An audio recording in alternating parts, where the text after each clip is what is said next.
Los filósofos no han hecho más que interpretar de diversos modos el mundo, pero de lo que se trata es de transformarlo.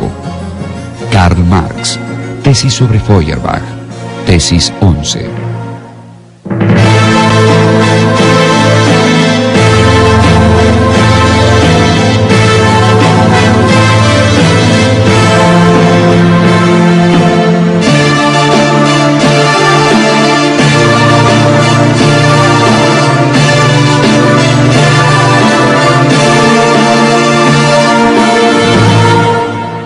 Karl Marx.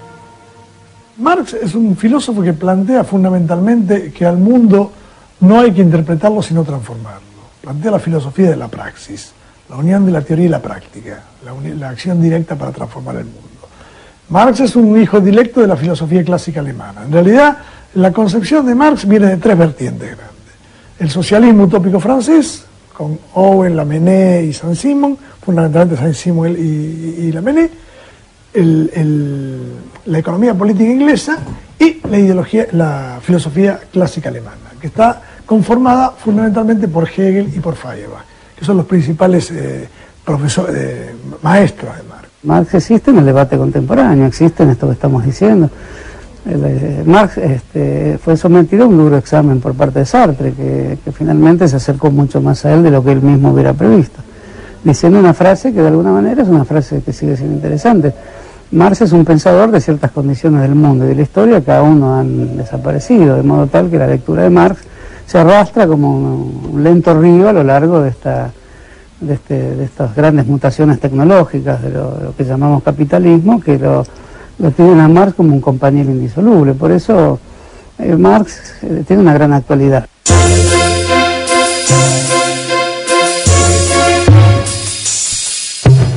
Karl Heinrich Marx nació el 5 de mayo de 1818 en Treveris, una ciudad renana. Su padre era un acomodado abogado de ideas liberales que trabajaba para el Ministerio de Justicia. Luego de la anexión de Renania por parte de Prusia, la familia Marx, de ascendencia judía, tuvo que convertirse al evangelismo para que el padre de Karl pudiera seguir ejerciendo su profesión. Marx era hijo de un abogado que se había recibido en la Universidad de Bonn, un abogado judío de padre y abuelos judíos y rabinos, que se había convertido al cristianismo, al luteranismo, bueno, por cuestiones vinculadas a la situación de los judíos en Alemania. El padre de Marx, Herschel Marx, el abuelo era Levi Marx, cambia entonces su nombre por el de Heinrich Marx, y su madre era de origen húngaro, un matrimonio que tuvo 8 hijos, la mayor era una mujer, Sofía, y luego venía Carlos Marx, o sea que era el mayor de los hijos varones. Marx es de una ciudad alemana junto al río Mosela, la ciudad de Treveris. Justamente las actividades económicas de los viñateros y los recolectores de leña del río Mosela le inspiran la primera observación aguda sobre la relación entre el trabajo y las formas en que se construyen vínculos sociales. Por eso que su padre va a estudiar Derecho, Abogacía, a la misma universidad de su padre, a la Universidad de Bonn. Estamos hablando ya de un Marx con 16, 17 años. Marx frecuentaba también la casa, en ese tiempo de la adolescencia, de un amigo de su padre que vivía en la misma calle, que era Ludwig von Westphalen. decir Westfalen puede provocar asociaciones con Westfalia, o sea, está claro que Ludwig von Westphalen pertenecía a la aristocracia, a la alta burguesía, y además, entre varios hijos, tenía una hija. La hija era Jenny von Westphalen, a la que Marx, en esa etapa de la adolescencia y cuando iba para Bonn, pidió el matrimonio. Lo que, pese a la diferencia de clase, le fue efectivamente concedido, y entonces, bueno, por lo menos se confirmó el compromiso correspondiente.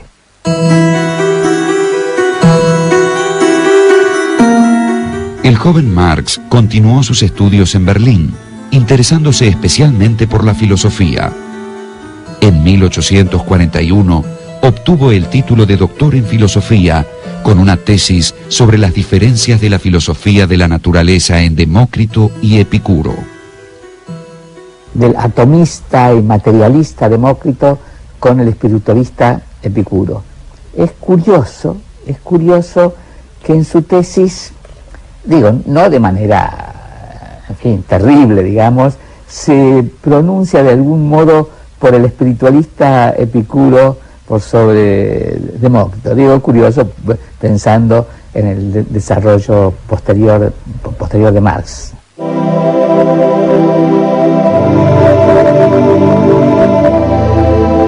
Una vez cumplidos sus estudios, Marx se orientó hacia el periodismo.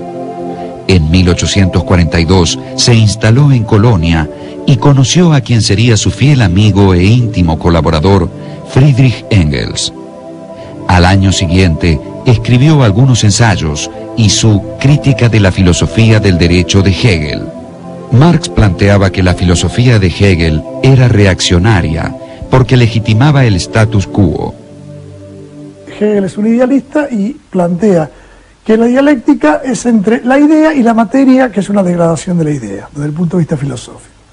Y Marx plantea las cosas al revés, él y Engels lo plantean al revés, que la materia está en movimiento permanente, que es eterna, y que la idea, o sea, la conciencia, es producto del ser y no al revés. El ser determina la conciencia, la práctica determina la teoría. Vista la historia con una gran generosidad, Marx es un capítulo de la historia de Hegel, pero al mismo tiempo, vista con rigor de las militancias sociales y políticas del siglo XIX y del siglo XX, Marx es el gran heredero y al mismo tiempo el gran crítico de Hegel, y es una pareja indisoluble, ¿no? Es uno de los grandes momentos del humanismo revolucionario del siglo XIX, para llamarlo con un nombre que hoy sería interesante para reavivar estos grandes legados. Marx va a tomar fuertemente la dialéctica de Hegel, aunque la va a desarrollar y la va a utilizar a su manera,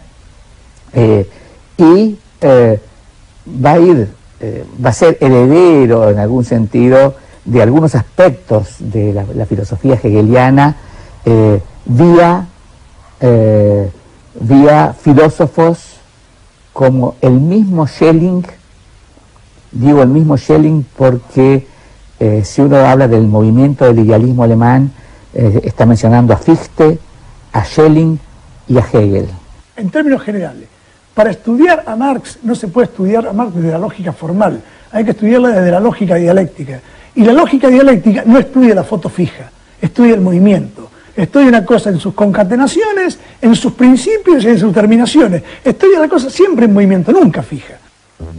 En 1844, Marx se dirigió con su esposa a París, donde intentó vivir de sus colaboraciones periodísticas.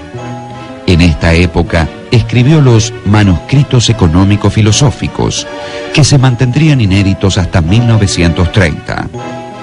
En ese texto, destacó la naturaleza alienada del trabajo bajo el capitalismo y analizó el fenómeno que denominó fetichismo de la mercancía. Se supone que el precio, en términos económicos, tiene que ser la expresión monetaria del valor. Pero ¿por qué hay diferencia entre valor y precio? Te pongo un caso. Para la cancha, vos producís una pelota de fútbol.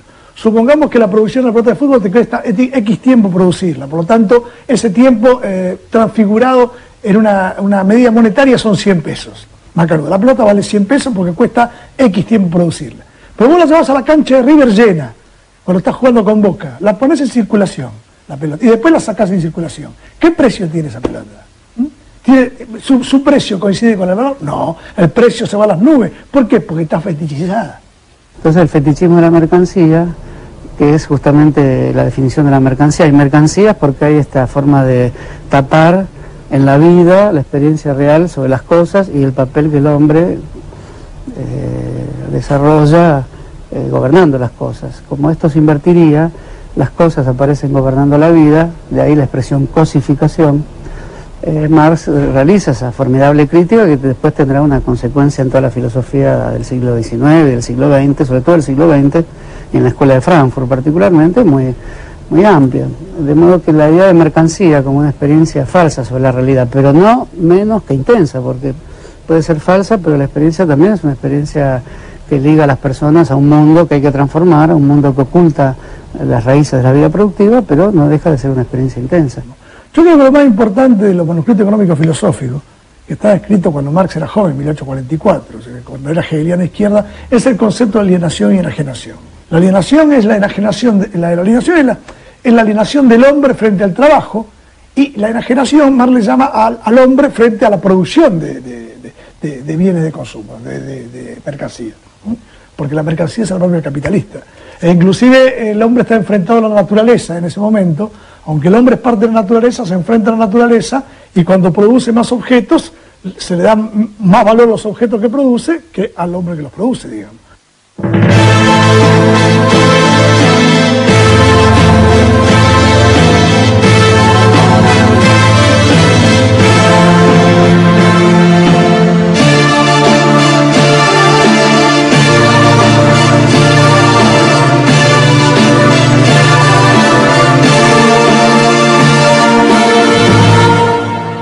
Karl Marx.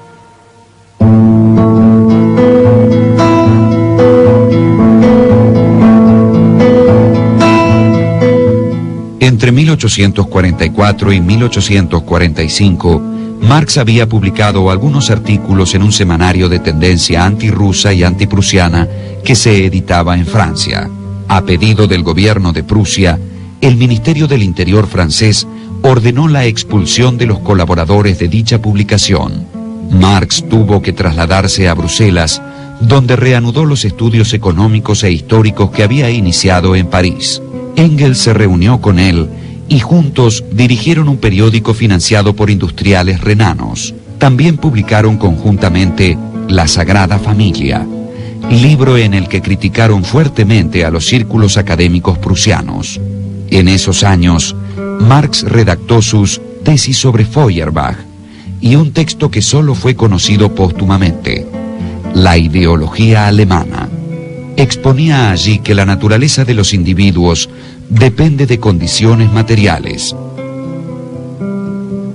Marx dice, digamos, que hay tres niveles para la comprensión de una sociedad.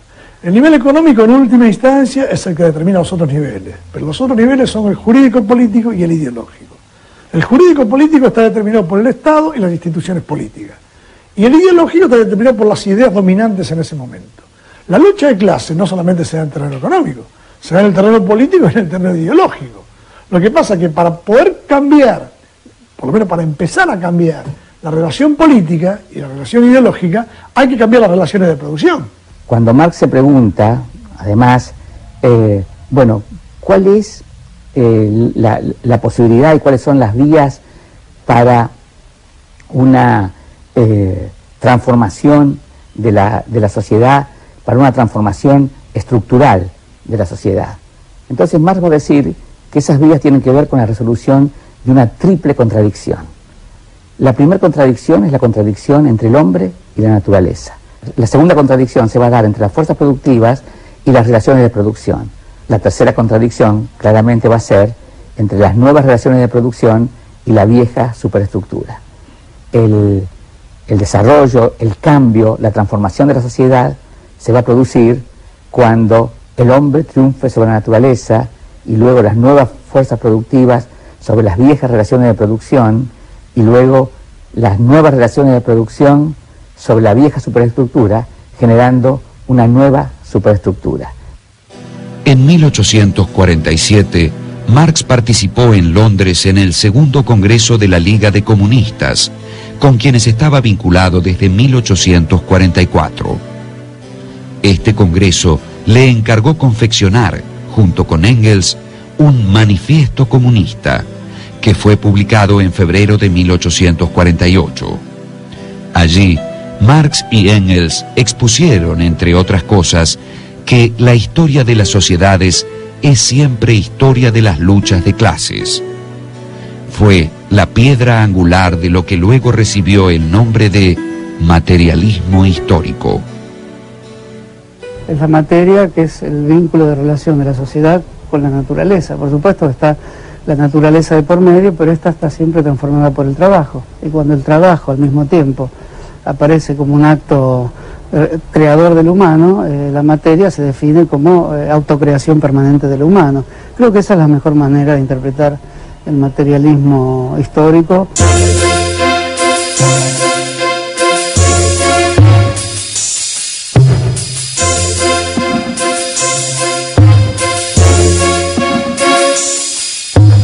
En 1848, Marx se instaló en Colonia, pero al año siguiente, un artículo sobre la historia de Prusia, que el gobierno prusiano consideró ofensivo, generó su expulsión del territorio alemán. En agosto de 1849 se estableció en Londres. Su situación económica era delicada y solo pudo subsistir por la ayuda de su amigo Engels. Marx siguió escribiendo. Entre 1850 y 1852 publicó dos admirables estudios históricos: Las luchas de clases en Francia y el 18 Brumario de Luis Bonaparte. Tanto las luchas de clases en Francia como el 18 Brumario de Luis Bonaparte están mostrando que él tiene plena conciencia y ha estado y ha estudiado y ha trabajado las diferentes clases sociales, las diferentes fracciones de clase, que de algún modo en el pensamiento de Marx, tenían que ver con una relación desde la infraestructura en la constitución de las clases a una superestructura. O sea que la superestructura tenía que abrevar en la infraestructura.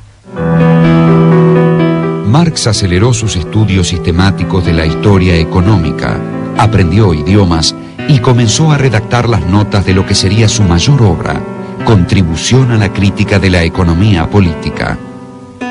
Fue publicada en 1859 y resultó bien recibida. La contribución a la crítica de la economía política es el antecedente del Capital, donde habla del dinero, el papel del dinero, de la metamorfosis de la mercancía, de que producción, circulación, distribución y consumo son un mismo proceso, que no están separados, cosa que después va a desarrollar el Capital. Eso y los Grundrisses. Los Grundrisses son elementos borradores, digamos, que creo que son dos tomos, en donde ahí esboza los apuntes que después dan vida al Capital, digamos. Desde 1864, Marx fue elegido para integrar el Consejo General de la Asociación Internacional de los Trabajadores, o, como luego se la llamó, la Primera Internacional. Marx subrayó, en abierta oposición a los dirigentes anarquistas, la necesidad de formas efectivas de acción para defender los intereses obreros, sin excluir la constitución de la clase obrera en un partido político. Marx tenía la teoría del frente único. Siempre fue un hombre justamente que tenía propensión a unificar al proletariado y a debatir en el seno del proletariado las diferencias, digamos. Pero en el seno del proletariado cuando la patronal. Entonces crea la Primera Internacional, conjuntamente con los bakuninistas y demás, pero después hay una decisión de los anarquistas en esta Primera Internacional, y Marx propone llevar esta internacional, que se llama Asociación Internacional de Trabajadores, a Nueva York. La otra se queda en Berlín y la manejan los anarquistas. La continuación de la contribución a la crítica de la economía política apareció en alemán en 1867 bajo el título El Capital, Crítica de la economía política, libro 1. En el campo social, precisamente lo que se ve es que hay un conjunto de clases, que están en constante lucha. Y entonces la pregunta es, bueno, ¿y por qué hay diferentes clases sociales que están en constante lucha? La respuesta que va a intentar dar Marx va a ser una resolución del tema, del problema, en el campo económico. No haciendo un reduccionismo a lo económico, en el que todo tiene que quedarse en lo económico. La idea de Marx es llegar a lo económico, resolver el problema en el campo económico y luego volver con el problema resuelto a cada uno de los otros ámbitos, al social, al político y más difícilmente al religioso. Aquí estamos hablando de una obra central como es El Capital. Según Marx, la riqueza no es producida por el capital, sino por el trabajo humano. Lo que origina la ganancia capitalista no es más que la explotación del obrero. Allí donde los economistas clásicos veían relaciones entre mercancías, Marx descubrió relaciones sociales. La economía clásica señalaba que el dinero producía más dinero.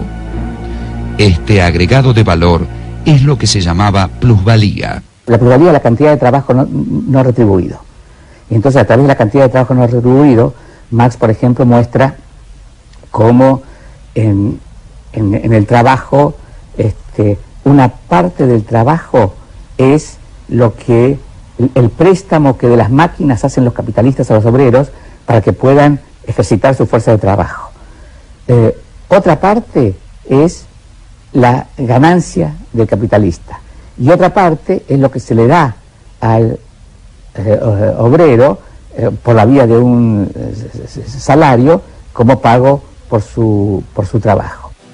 Según Marx, el capitalismo supone una tendencia al aumento de la miseria material de los trabajadores y, como consecuencia, tensiones sociales cada vez mayores.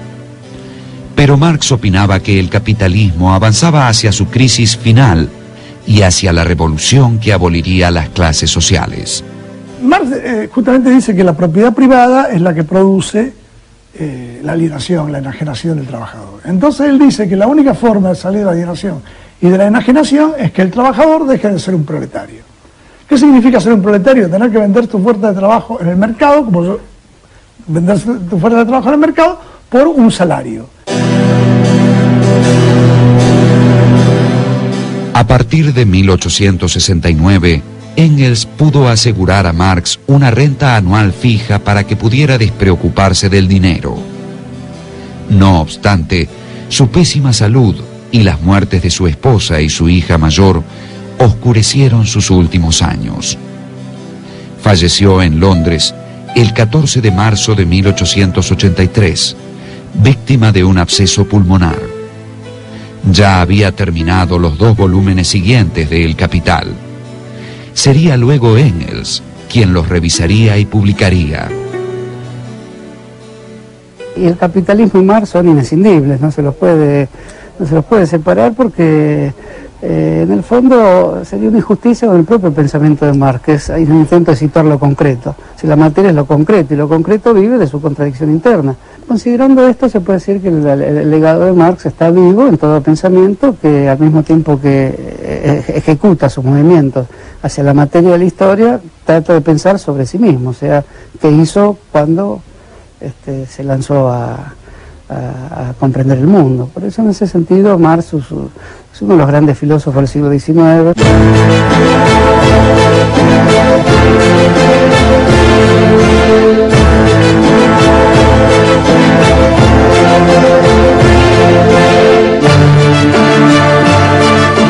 Las ideas de Marx influyeron en el movimiento obrero en general y en grupos autotitulados marxistas.